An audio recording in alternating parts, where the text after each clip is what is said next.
Kalau meletakkan nikmat pada harta, harta habis Pak, jadi rongsokan. Kalau meletakkan nikmat kepada pangkat jabatan, dia habis jadi mantan. Kalau meletakkan nikmat pada makanan, dia habis jadi kotoran. Dan itu nikmatnya hanya sesaat. Sehingga kenapa keluh kesah itu wujud? Kata Imam, kata di dalam kitab Rasmul Bayan ini, karena ada sifat yang mengiringi, yang mengawali ya, sehingga terjadilah sifat yang suka ngeluh. Apa dia? Yaitu lalai dari mengingat Allah. Bahwa syukur itu gunakan apa yang Allah berikan itu untuk mentaati Allah. Maka Bapak Ibu yang bilang, sabar tuh Pak, tahan tetap dalam patuh di jalan Allah Subhanahu wa taala. Dalam kisah orang-orang terdahulu ada seorang raja tak bisa kentut. Kentut ini kan babnya kesehatan. Dia datang kepada tabib, kata tabib, wahai tuan raja, engkau bisa kentut lagi dengan syarat berhenti jadi raja. Kira-kira raja ini memilih kentut atau tetap memilih jadi raja? Kata Imam Al-Ghazali, tidak ada satu amal pun yang mengiringi yang paling utama untuk kembali kepada Allah kecuali dengan mengingat Allah. Kita tergelincir dari jalan Allah itu karena kita lupa Allah. Kau untuk melihat, menghidupkan mata, menghidupkan telinga, menghidupkan hati agar punya rasa, tidak bisa, tidak kecuali dengan zikir.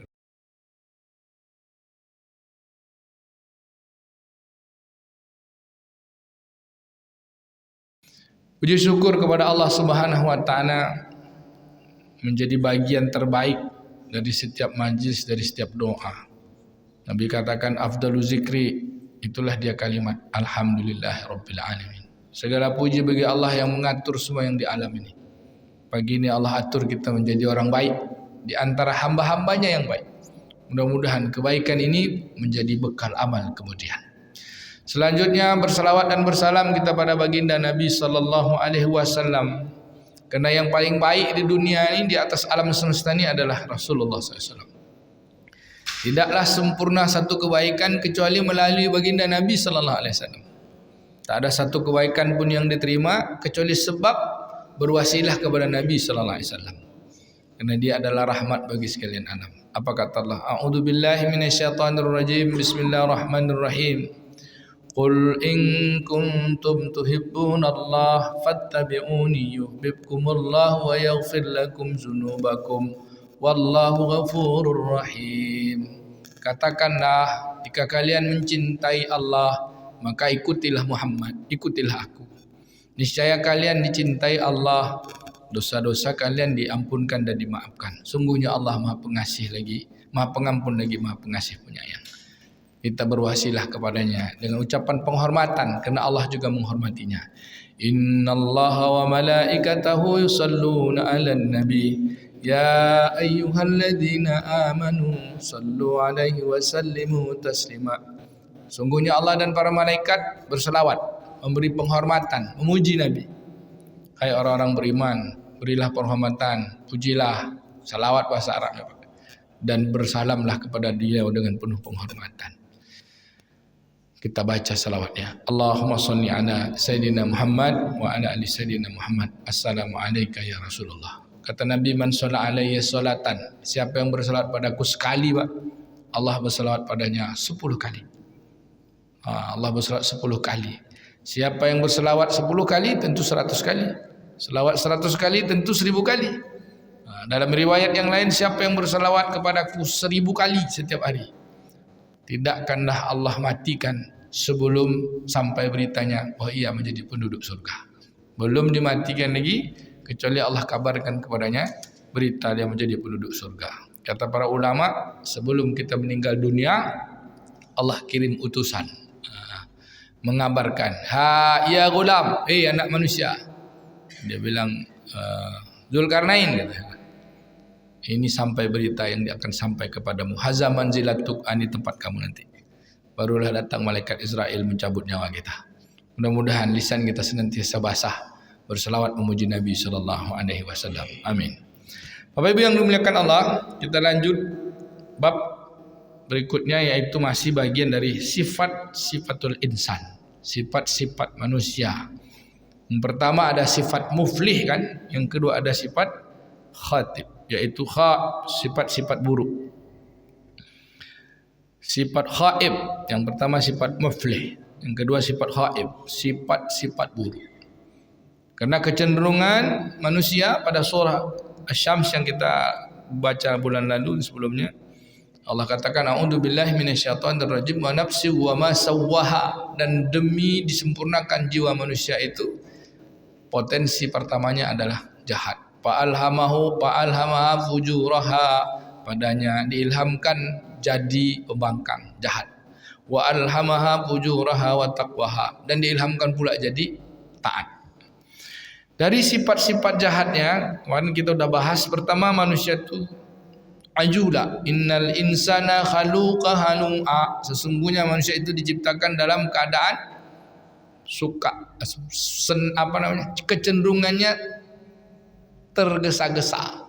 Khaluqa insana khaluqa halu'a, sudahlah tergesa-gesa, udah tu suka halu'a, berkeluh kesah. Sehingga dengan keluh kesah ini keluar kalimat-kalimat keluhan, Pak.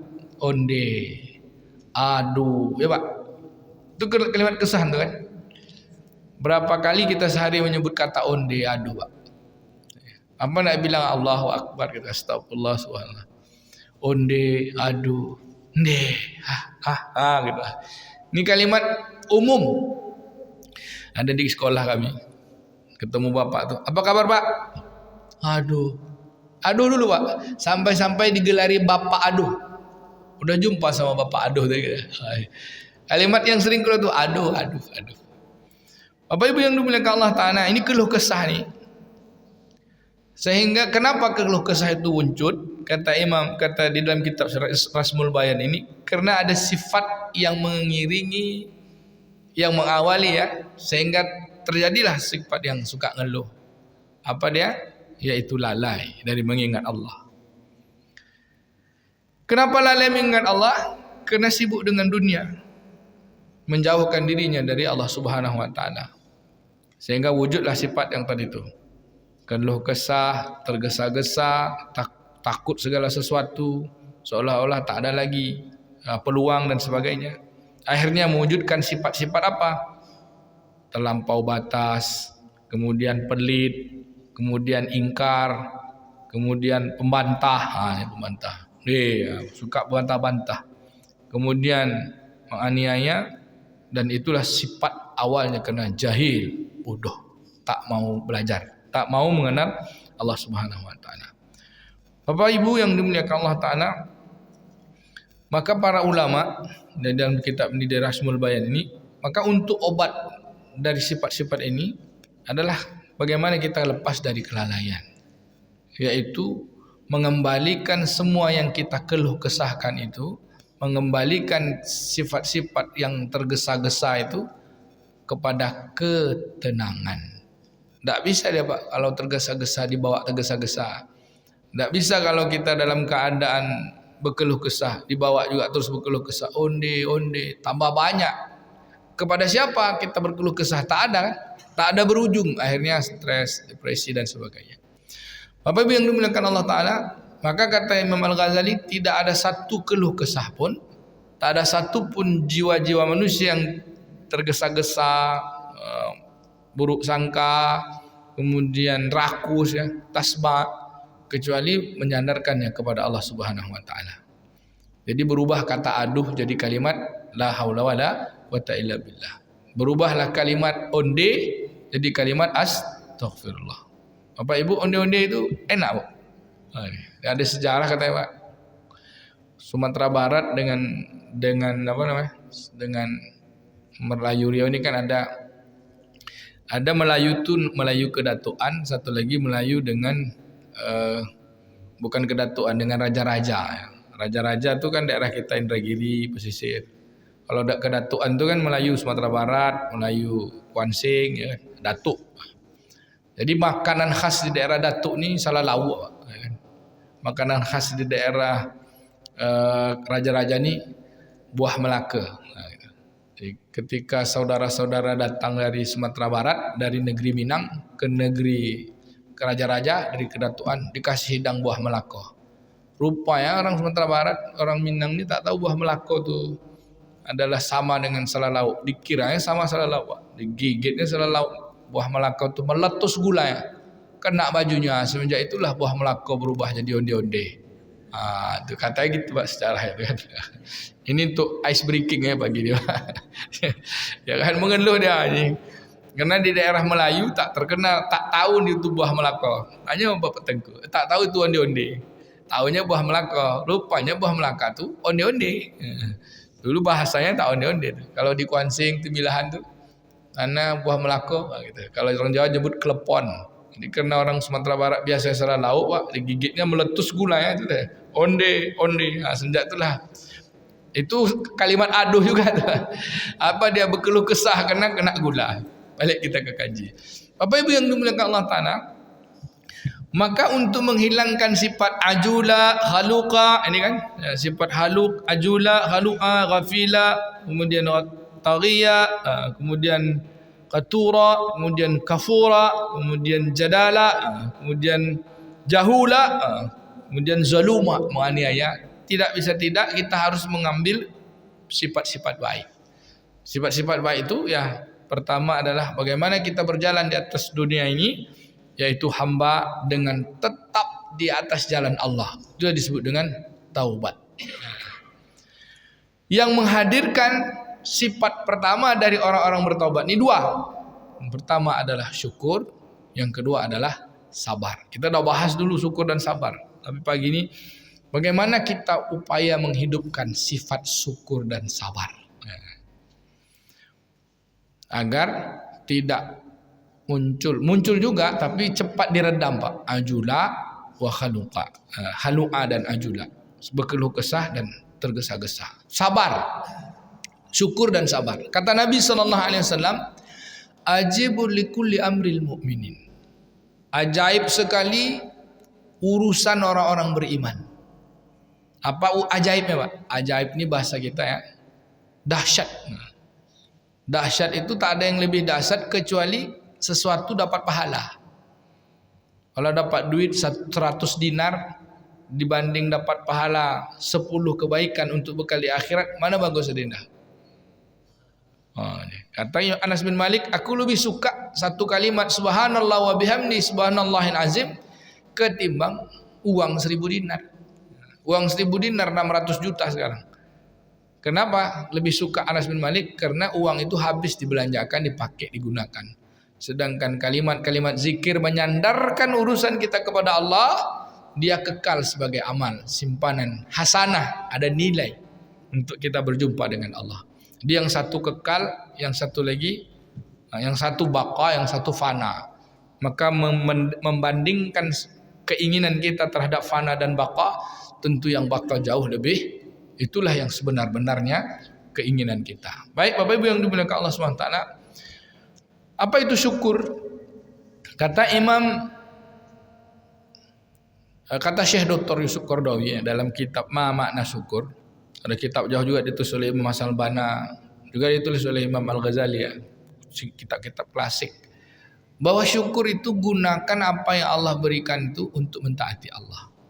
Sehingga syukur itu punya 3 rukun. Rukun syukur. Makna syukur itu sebenarnya terima kasih bahasa kita ya Pak. Diambil dari kata syukron. Syukron. Ini sifat dari kehidupan manusia yang baik. Sifat pertamanya syukur. Itu juga Allah sebut dalam Al-Quran banyak. Qalilan ma tashkurun, qalilan ma tashkurun. Sangat sedikit yang bersyukur. Tsumma sawwahu wa nafakha fihi min ruh wa ja'ala lakumus sam'a wal absara wal afidah. Kami sempurnakan menciptakan manusia itu dengan ditiupkan roh. Bisalah dia diberi pendengaran, diberi penglihatan, diberi hati untuk merasakan. Tapi sangat sedikit yang bersyukur. Syukur inilah yang pertama kali dituntut di atas jalan Allah Subhanahu wa taala, jalan taubat. Jalan taubat itu maknanya berada di jalan Allah untuk menerima semua apa yang Allah tetapkan dengan cinta dan kasih. Itu bahasa kita yang terima kasih. Rukun pertama ucap dengan lisan dulu kata Imam Al-Ghazali. Rukun syukur itu dengan lisan. Apa ucapannya Pak? Alhamdulillahirabbil alamin. Jadi kalau orang bersyukur, syukur. Ucapkanlah alhamdulillahirabbil alamin. Maka syukur bangun tidur tadi dan diucap tak? Alhamdulillahilladzi ahyana ba'dama amatana wa ilaihin nusyur. Syukur dengan semua keadaan. Yang kedua, rukunnya i'tiraf fi qalbi kullu ni'mat min indillah. Diyakinkan, diiktirafkan bahwa hati kita tuh betul-betul kenal bahwa semua yang ada ini, nikmat ini, yang senang nih ataupun yang susah nih dunia ini, bagaimana semuanya jadi nikmat, dan itu nikmat datangnya dari Allah Ta'ala. Yakinkan ini nikmat dari Allah Ta'ala. Di antara seluruh kenikmatan, dibagi kan, ada nikmat hidup, ada nikmat sehat, ada nikmat harta, pangkat, jabatan, kan? Ada nikmat-nikmat yang lain. Satu lagi nikmat amal soleh. Bapak Ibu yang dimuliakan Allah, maka kata Imam Al-Ghazali, urutan nikmat di dalam kehidupan ini, yang pertama nikmat nikmat berharga ya. Nikmat berharga menurut ukuran seluruh manusia.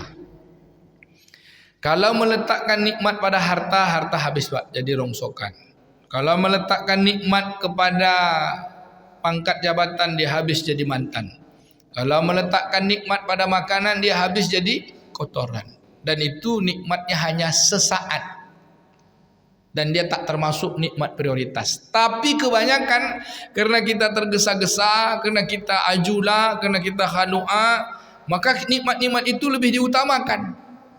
Akhirnya bertambah payah kita, bertambah keluh kesah. Tak dapat nikmat makan, tak dapat nikmat harta, tak dapat nikmat jabatan, akhirnya sikut menyikut. Padahal ada satu nikmat yang kadang-kadang kurang kita sadari, dan itu nikmatnya dahsyat. Apa dia? Nikmat yang ada di dalam badan. Nikmat paling berharga, mau dia kafir, mau dia mukmin, yang paling berharga itu adalah kesehatan. Bagaimana cara bersyukur dengan kesehatan? Gunakan syukur itu untuk taat kepada Allah. Gunakan sehat untuk taat pada Allah. Selagi mulut bisa bicara, sebelum lidah jadi keluh, maka banyaklah zikir dan baca Quran. Selagi mata masih bisa melihat, sebelum tambah parah minus dan plusnya, banyaklah baca Quran. Ya kan gitu Pak. Selagi telinga masih bagus pendengaran, dengarkanlah ayat-ayat Allah. Jangan banyak mendengar gosip sebelum kita dipekakkan. Selagi tangan masih bisa memegang dan menggapai, banyaklah memberi. Banyaklah memberi dan mengambillah, mencari yang halal dan menjauh dari yang bukan, yang haram. Selagi kaki masih bisa melangkah, gunakanlah kaki itu melangkah kepada tempat yang patut, yang diridhoi Allah. Maka Bapak Ibu yang dimuliakan Allah Ta'ala, untuk syukur ini, iktiraf, diyakinkan semua ini adalah datangnya dari Allah Subhanahu wa Ta'ala. Dengan itu mudah-mudahan Allah SWT beri kekuatan kita untuk sampai menggunakan rukun itu, menggunakan sifat syukur ini, betul-betul menjadi hamba yang bersyukur. Allah katakan, la in syakartum, pada surah Ibrahim, la azidannakum. Siapa yang benar bersyukur, maka ditambah, kata Allah. Apa yang ditambah Pak? Nikmat tadi. Maka bentuk kehidupan kita ini nikmat. Nikmat apa? Nikmat sehat. Kalau kita pandai menggunakan sehat, Allah tambah sehat lagi. Allah tambah sehat lagi. Jadi nikmat yang pertama, nikmat di luar badan, pangkat, harta, jabatan. Yang kedua, nikmat sehat. Tapi nikmat sehat ini Pak juga terbatas. Semua Allah kasih, mau orang mukmin, orang kafir, nikmat paling berharga sehat. Apa buktinya sehat paling berharga, Bu? Misalnya kesehatan apalah? Ya jantung aja lah. Paling berharga saya sehat jantung. Jantung kena koroner. Pergi operasi, kata dokter biayanya 500 juta. Bapak Ibu ada duit 1 miliar. Bayar tuh. Bayarnya cincai itu. Berharga ya. Bapak Ibu kita semua misalnya kena tak bisa kencing. Kencing itu kan sehat tuh. Rupanya kena prostat. Operasi prostat 50 juta. Kira-kira bayar tak? Duit ada. Kalau tak ada duit pun berutang. Karena saking berharganya kesehatan. Dalam kisah orang-orang terdahulu ada seorang raja tak bisa kentut. Kentut ini kan babnya kesehatan. Dia datang kepada tabib, kata tabib, wahai tuan raja, engkau bisa kentut lagi dengan syarat berhenti jadi raja. Kira-kira raja ini memilih kentut atau tetap memilih jadi raja? Atau kata kiai kami, Kiai Mukhlisun, ini selalu saya ulang-ulang kisah ini. Dia bilang, kalaulah seorang wali kota atau gubernur tak bisa kentut, lalu datang kepada dokter. Kata dokter, bapak terlalu banyak masalah semenjak jadi pejabat nih. Obat supaya bapak bisa kentut ini berhenti jadi wali kota atau jadi gubernur. Kira-kira mana pilih tuh? Gubernur sama wali kota tuh pilih kentut atau pilih tetap menjabat? Kalau dia pilih menjabat, dia mati pak, tak bisa kentut. Tapi kalau dia pilih kentut, dia tak menjabat lagi, dia bisa kentut. Kata Yai Mukhlisun, tentulah dia pilih kehidupan, karena itu paling berharga.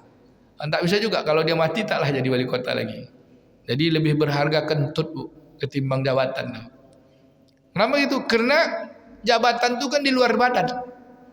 Bahkan punya emas 1000 gunung mas kita, terganggu satu kesehatan kita, bayarnya 999 gunung emas semuanya. Terganggu satu kesehatan kita, segitu kita bayar dan kita punya, kita akan korbankan itu semua. Begitu harga kesehatan. Tapi kadang-kadang manusia, kata Nabi SAW, lalai. Dua yang manusia banyak lalai, kata Nabi. Apa tuh lalai tadi? Ghafil. Yang pertama waktu luang, yang kedua waktu sehat. Banyak waktu luangnya habis, waktu sehatnya habis. Dah datang sakit baru rajin ke masjid. Itu pun dah minta tolong, nangis-nangis ya Pak. Bukan bapak ibu, yang itulah. Bapak Ibu yang dimuliakan Allah Ta'ala, lalu apa kenikmatan yang lebih berharga untuk kita syukuri? Yang tadi, i'tiraf fil qalbi kullu nikmat min indillah. Datangnya dari sisi Allah Ta'ala. Satu, di luar badan. Yang kedua, kesehatan. Adakah yang lebih berharga dari kesehatan? Ada. Karena sehat juga terbatas. Ada waktu sakit, yaitu nikmat hidup. Hayat. Yang pertama, sihah wal afiyah. Yang kedua, al-hayat adalah kenikmatan. Lalu bagaimana kita menggunakan nikmat hidup ini, Pak? Hidup itu yang mana? Ruh. Kalau tadi badan kan sehat, gunakan untuk taat. Lalu hidup ruh. Yang hidup ruh, kalau tak ada ruh habislah. Orang rela mengorbankan sehatnya demi hidupnya. Tapi kadangkala yang hidup itu tak dipahami oleh manusia yang hidup. Dia seolah-olah yang hidup itu tangan, kaki, kepala, kemudian mulut, mata, telinga, tangan, kaki, perut, seolah-olah itu yang hidup. Padahal itu hanya alat tempat hidup. Buktinya apa? Ketika kita sakit, sakitnya parah Pak. Seperti contoh yang dicontohkan para guru-guru kita. Misalnya sakit gula, diabetes basah. Udah merayap penyakitnya ke kaki dan semuanya. Obatnya cuma satu. Kata dokter, Bapak ini luka kudisku, diabetes Bapak ini harus diamputasi. Kalau tak dia akan menjalar kemana-mana. Kira-kira dia mempertahankan kakinya untuk tetap menjalar penyakitnya atau dia mau dipotong Pak? Potong. Kenapa dia mau potong? Kan dia mengorbankan sehatnya tuh, mengorbankan sempurnanya badannya, sehat kagak? Mengorbankan kakinya demi untuk dapat sehat tadi. Sehat yang dimaksud adalah kehidupan. Dia rela mengorbankan satu kesehatannya demi bisa hidup.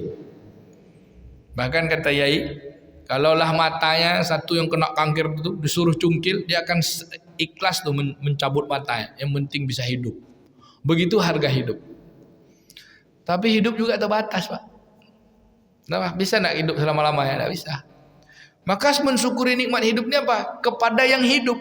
Dan dia akan terus hidup. Karena tangan ini tadi bisa dipotong, ya kan? Lidah habis, keluh nanti. Tapi kehidupan yang sebenarnya adalah kekal. Maka jangan kita berharap Allah SWT berikan kemampuan kita memahami bahwa yang hidup itu bukan tangan, mulut, kaki, tapi yang hidup itu ada sejati yang di dalam tubuh kita ini yang hidup, yang ditiupkan oleh yang maha hidup. Maka untuk meyakinkan itu, kata Imam Al-Ghazali, caranya adalah gunakan nikmat hidup itu yang sebenar untuk hidup. Karena kita gunakan tangan hanya untuk mencari harta, tapi lupa kepada sebenar hidup. Dunia adalah fana, ada sebenar hidup yang sebenarnya, maka takut kita tangan kita tak bawa apa-apa jadi sia-sia. Mana yang lebih berharga dari kehidupan hidup itu? Yaitu kehidupan yang untuk hidup sebenar hidup, yaitu amal soleh yang didasarkan oleh iman. Kehidupan rohani itulah dia yang sebenar hidup, yaitu kehidupan yang kita isi dengan bersyukur, beramal soleh. Maka amal soleh yang paling Allah cintai adalah menyempurnakan amal-amal wajib, lalu memperbanyak amalan sunat. Kata Allah Ta'ala, wa ma taqarraba ilayya abdi, dan tidak wa ma taqarraba ilayya abdi, dan tidaklah seorang hamba mendekatkan kepadaku dengan beramal faridah, amal wajib, aku mencintai amalnya. Dan seorang hamba mendekatkan diri kepadaku terus melaksanakan amal wajib dan memperbanyak amalan sunnah, maka aku menjadikan ia kekasihku, kata Allah. Apabila seorang hamba sudah menjadi kekasihku, fa iza ahbabtahu, jika aku sudah mencintainya, maka kalau dia mendengar, fabasyarahu, maka dengan pendengarannya, wabsyar bihi, adalah jika melihat, penglihatannya adalah penglihatanku. Kalau dia mendengar, wayasma'ahu, kalau ia mendengar, maka pendengarannya adalah pendengaranku. Tangannya adalah tanganku, kakinya adalah kakiku. Kalau dia memohon, aku kabulkan. Kalau ia minta pelindung, aku lindungi. Maka Bapak Ibu yang dimuliakan Allah, kenikmatan itu ternyata nikmat yang tak terbatas adalah nikmat iman dan amal, karena dia akan kekal. Maka bersyukurlah di saat kita hidup masih bisa beriman, dengan dasar iman kita masih bisa beramal. Amal untuk apa? Untuk kehidupan akhirat, yaitu berbuat baik. Maka kata Imam Al-Ghazali, rukun pertama adalah dengan ucapan, yang kedua rukun dengan hati kita, bahwa semua datang dari Allah. Rukun ketiga, gunakan semua itu dalam perangkat alam nyata ini untuk patuh kepada Allah. Itu rukun yang ketiga. Rukun pertama, yakinkan semua yang datang, ucapkan dengan alhamdulillah. Yang kedua, yakinkan kita mengetahui bahwa semua yang ada ini adalah datangnya dari Allah. Gunakan untuk mentaati Allah. Dan sesempurna-sempurnanya kenikmatan itu adalah nikmat iman dan Islam. Karena kalau tak dapat iman dan Islam, tak akan dapat keselamatan. Allah katakan pada surah Al-Maidah, Al-yawma akmaltu lakum dinakum, Al-yawma akmaltu lakum dinukum wa atmamtu ni'mati, dan kusempurnakan nikmatku untuk kalian. Apa nikmatnya, Pak? Wa raditu lakumul Islam madina. Islam inilah sebagai kenikmatan, dapatkan kita jalan selamat dengan dasar kepatuhan kepada Allah. Itulah dia nikmat yang ketiga, gunakan untuk patuh kepada Allah dengan amal badan kita. Satu, ucapkan. Dua, yakinkan. Yang ketiga, amalkan. Bapak Ibu yang dimuliakan Allah SWT, dengan beramal syukur ini akan Allah wujudkan satu sifat baik, yaitu sabar.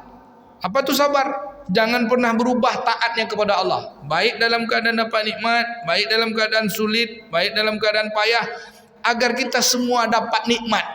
Nikmat yang dimaksud, kata Imam Al-Ghazali, kita tidak lari dari jalan Allah, tak keluar, Pak. Saat senang, itu tadi, sungguh ajaiblah urusan orang beriman ketika dia diberi kesenangan, kemudahan, dia pandai bersyukur, tidak jadi orang sombong, dia gunakan untuk Allah Ta'ala. Ketika diberi kesulitan dan kepayahan, dia pandai bersabar, karena sabar itu pakaian, dia tetap tak berubah taatnya. Maka kata para ulama, syukur itu adalah wujudnya ketika kita mampu di atas jalan Allah dalam keadaan apapun. Wujud syukur itu dengan kesabaran. Sabar dengan harta, sabar dengan pangkat, sabar dengan ilmu, sabar dengan gantengnya, sabar dengan kayanya, Pak. Dan dia gunakan itu untuk tahan. Sabar itu maknanya tahan. Tahan apa? Tahan tak berubah taat. Bukan sabar itu tak marah, Pak. Sabar itu misalnya anak gadisnya dibawa orang keluar rumah, yang dibawa itu, yang membawanya, Pak, bukan muhrim. Pak, apa Pak tak larang, Pak, awak sabar. Itu bukan sabar, itu dayus namanya. Masuk neraka Bapak kayak gitu tuh, kan? Pergilah istrinya sama suami orang, santai aja dia. Bawalah istri saya, tidak apa-apa, pergilah, kata dia. Boleh pula berdua-dua, kata. Awak percaya sama bapak, itu percaya dayus itu, Pak. Tak ada suami kayak gitu sini kan, Pak. Begitu juga seorang istri, apa Bu, tak larang anak. Ya biasalah anak zaman sekarang ini payah, larang dia aja lah dia. Itu dayus, Pak. Sekurang-kurangnya benci dan tak suka di hati. Ada rasa menolak itu, bahwa itu salah. Maka Bapak Ibu yang dimuliakan Allah SWT, jadi sabar itu adalah wujud dari rasa syukur. Syukur itu implementasi ketaatan, wujud dari rasa syukur itu dia tak berubah taatnya. Baik dalam keadaan senang maupun dalam keadaan sulit, dia tahan untuk tetap taat. Bukan konteks sabar dalam bahasa Indonesia, psikologi tak melawan, bukan. Kalau kita diperangi oleh orang kafir misalnya, dah lawak sabar aja bela mati buat itu kan sabar, itu bodoh. Kata Nabi, kalau kamu diperangi, perangi. Maka Bapak Ibu yang bilang, sabar itu apa? Tahan tetap dalam patuh di jalan Allah Subhanahu wa taala. Maka ini sangat berharga, syukur dan sabar. Sabar dalam kesusahan. Maka banyak orang yang lolos, tetap taat kepada Allah. Sabar dalam kenikmatan, udah banyak orang lupa. Orang kadang-kadang anggap kenikmatan itu sabar dalam senang ya. Bukan soal nikmat. Susah, senang. Bisa tidak menjadikan susah senang itu nikmat? Nah, nikmat itu dalam taat. Ketika susah banyak orang taat. Ketika senang orang lupa bahwa kesenangannya seolah-olah itu punya dia. Banyak orang lupa, Pak. Tengoklah di negeri kita nih, Pak. Di negeri kita nih. Dari 100 orang yang senang, orang kaya raya, yang patuh kepada Allah Ta'ala dengan aturan-aturan itu, hasil survei menyebutkan tak lebih dari 40%. Orang-orang kaya, dia sama-sama muslim nih, sama-sama Islam nih, sama-sama Islam ya, sama-sama Islam. Dari 100 orang responden, tak lebih dari 40 yang mau bayar zakat tepat waktu, yang mau sholat jemaah tepat waktu, ya kan? Yang mau mengisi waktu-waktunya dengan ketaatan pada Allah. Karena kebanyakan yang kaya raya nih, yang kaya dari kelompok orang-orang Islam nih, tak paham dengan agama. Nah, ini kenapa? Karena hasil kekayaannya bukan sebab kekayaannya tuh karena dia kerja, karena dia usaha. Dia lalai juga dalam bekerja dunia, karena dia bekerja dengan dunianya, sukses dia dengan dunianya, tapi tak didasarkan agama. Banyak, Pak. Coba tengok di kampung kita ini aja lah, berapa orang yang punya rumah-rumah mewah, Pak. Yang ke masjid berapa orang subuh, Pak? Di kampung kita ini berapa orang yang punya rumah mewah? Ada Pak RW, Pak? Yang rumah-rumah mewah orang kaya ini kan muslim semua nih kan, Pak? Yang ke masjid berapa orang? Ada enggak 100% ya, Pak? Ada deh. Nah, jadi tak bisa kita bilang kan itu. Baik, nanti tersinggung mulu orang, Pak. Kita tak nyinggung-nyinggung orang, kita nyinggung diri kita aja lah. Maka Bapak Ibu yang dimuliakan Allah, sabar dalam nikmat itu tak banyak orang. Sabar dalam susah pun kalau kita jauh dari Allah Ta'ala jadi kupur pula kita. Jadi kupur itu bagian dari ingkar kepada Allah Ta'ala. Lalu wujud dari rasa sabar dalam baik, dalam taat. Ada orang taat tak sabar. Sudah Allah berikan kenikmatan taat tak sabar karena dia merasa taatnya datang dari dirinya. Yang pertama iblis laknatullah alaih. Dia taat, dia beriman kepada Allah, dia berzikir kepada Allah. Lalu hilang status ketaatannya tuh gara-gara sombong dengan taatnya. Merasa diri suci, Pak. Merasa diri orang paling alim, merasa diri masuk surga. La ilaha illallah astagfirullah. Jadi kita ini rusak sabarnya hanya gara-gara rasa. Baik, balik kita ke kaji. Maka syukur dan sabarlah sebuah pakaian penting bagi orang beriman, agar dia dapatkan semuanya adalah kenikmatan sebagai bekal di hari akhirat untuk jumpa dengan Allah di hari kemudian. Lalu bagaimana kita untuk mendapatkan rasa syukur dan sabar? Satu di antaranya, jangan pernah berubah niat dalam beramal. Apa niat kita dalam beramal? Patuh kepada Allah. Dengan 3 rukun kemarin kan? Sudah kita sebutkan rukun niat. 1, sebab kita beramal, niatnya itu sendiri. Yang kedua iradat. Yang ketiga i'tiqad. Apa beramal? Ini perintah Allah. Ngapa beramal? Harapan bisa membawa bekal untuk berjumpa dengan Allah. Untuk apa beramal? Tujuan akhirnya adalah untuk masuk surganya Allah Ta'ala. Dengan membawa hasanah. Lillah, hasanah, ridallah. Itu dia. Jangan pernah ubah niat kita dalam beramal bahwa hanya untuk Allah. La ilaha illallah. Dengan dasar iman. Kalau berubah ya, Pak. Apa beramal? Beramalnya karena Allah, tapi ada keinginan, Pak. Keinginannya ingin masyhur, ingin terkenal, ingin ini. Habis dia. Dan itu apa yang mau dibawa? Mau bawa ini saja, tak sampai dia. Maka kata Imam Ibnu Rajab Al-Hambali, masukkan dalam niat kita itu sebab kita beramal sebagai niatnya, keinginan kita beramal sebagai iradatnya, kemudian ujung dari ingin beramal itu adalah i'tiqadnya. Maka syukur dan sabar itu bisa dijaga dengan memperbaiki niat dalam beramal. Yang kedua, setelah memperbaiki niat, jangan pernah berubah di atas jalan Allah, yaitu taubat. Jadi niat taubat tu iringan, Pak. Iringan. Tak bisa satu jawab atau niat aja lah, tak pakai taubat. Apa tu taubat? Taubat tu tetap berada di jalan Allah. Ya ayyuhallazina amanu tubu ilallahi taubatan nasuha. Hai orang beriman, tetaplah berada di jalan Allah, maksudnya tu kembali ke jalan Allah sebenar-benar kembali. Lalu apa amalan agar kita tak keluar dari jalan Allah? Ini jalan Allah, Pak. Ini jalan Allah. Misalnya nih, keluar tergelincir itu kan keluar. Maka ketika tergelincir balik cepat. Supaya kita 24 jam dalam taubat. Lalu apa amal secara zahirnya? Kata Imam Al-Ghazali, tidak ada satu amal pun yang mengiringi yang paling utama untuk kembali kepada Allah kecuali dengan mengingat Allah. Kita tergelincir dari jalan Allah itu karena kita lupa Allah. Kita bisa bohong karena kita lupa Allah. Kita bisa tadi dia beramal taat Pak, lalu menganggap dirinya suci. Kan ada tuh. Di kampung ni yang cuma tahajudnya hidup saya, kan gitu, Pak. Di kampung ni yang paling banyak sedekah cuma saya.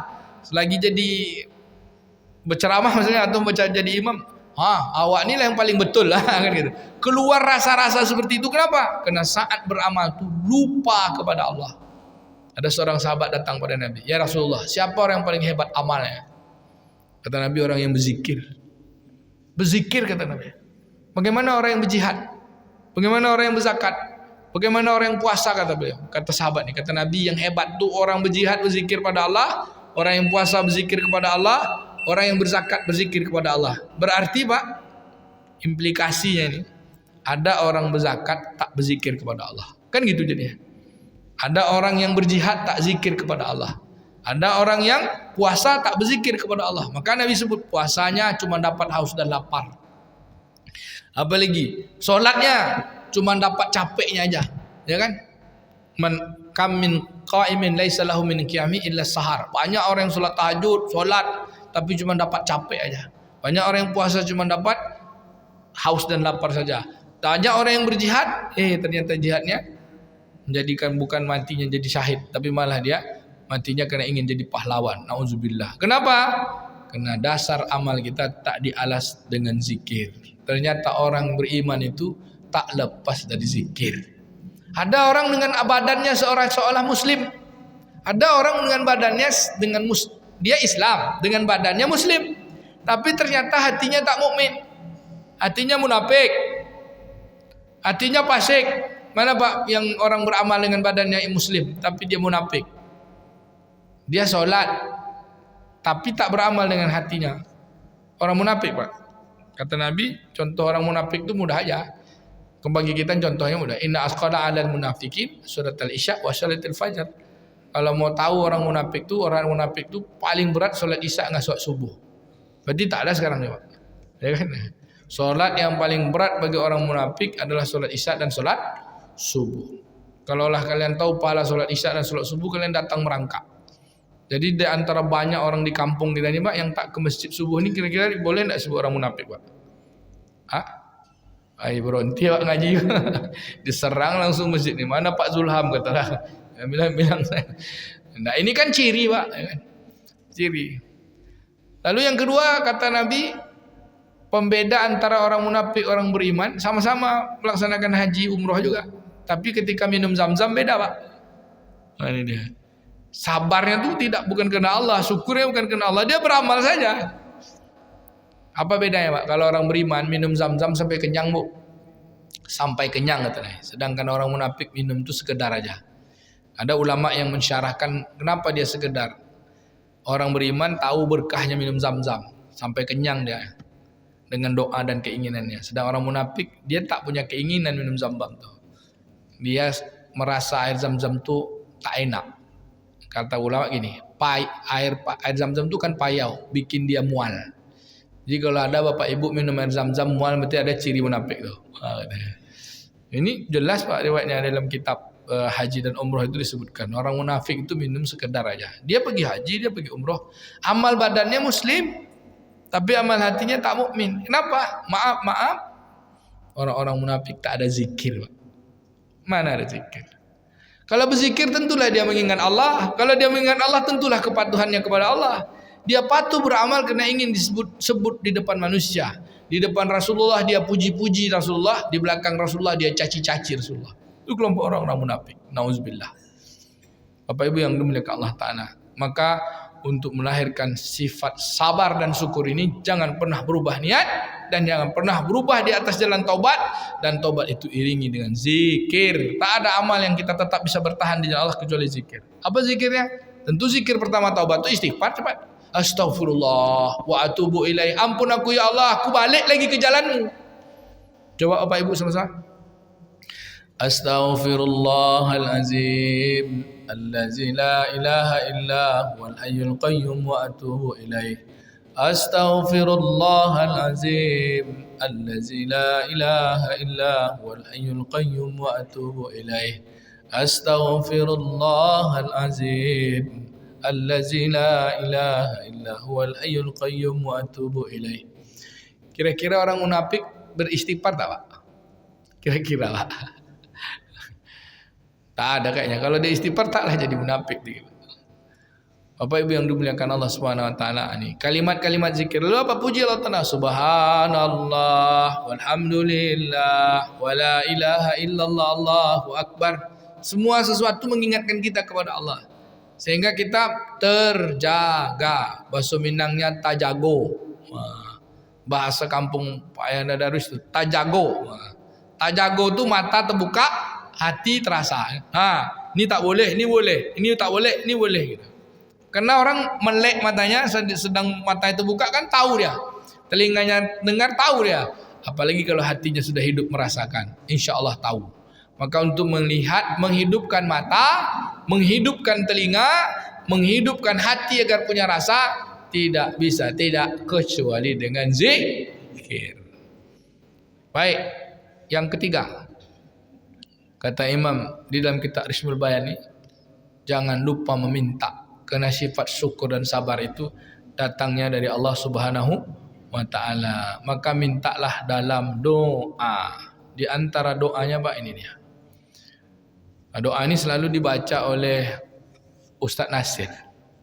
Kalau selesai jadi imam selalu doa tu.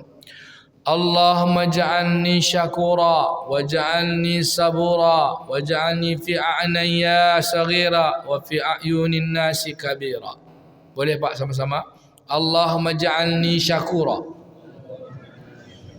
waj'alni sabura waj'alni fi a'naya saghira wa fi a'yunin nasi kabira. Udah apa lu? Belum. Yang satu jaga niat, dua jaga zikir, yang ketiga jaga minta kepada Allah Ta'ala. Minta. Dia ada yang ahli zikir hilang sabarnya, Pak. Hilang sabarnya, hilang syukurnya. Siapa? Iblis. Iblis ahli zikir, Pak. Bal'am ahli zikir. Bal'am dalam surah Al-Arab 151. Berdoa dia turun hidangan dari langit. Tapi lupa bahwa itu semua datang dari Allah. Maka istighfar mengiringi zikir-zikir kita. Zikir balik kepada taubat mengiringi zikir-zikir kita. Maka berdoalah kepada Allah. Sekali lagi Bapak Ibu. Allahumma ja'alni syakura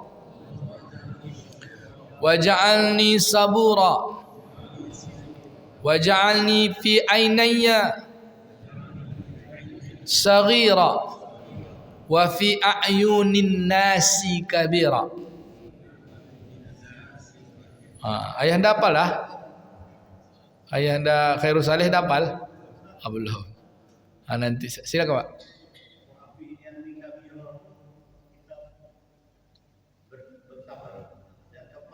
Pak. Gitu. Belum saya sebutkan artinya ya Pak. Saya sebutkan artinya dulu. Allahumma ja'alni syakura. Ya Allah, aku mohon jadikanlah aku orang yang bersyukur. Wa ja'alni sabura. Jadikanlah aku hamba yang sabar.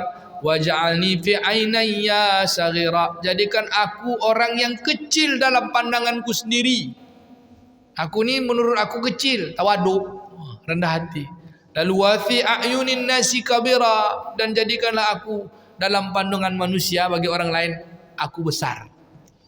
Jadi besar kita dalam pandangan orang, tapi jangan kita menyebut kita besar, Pak. Nah, ini doa.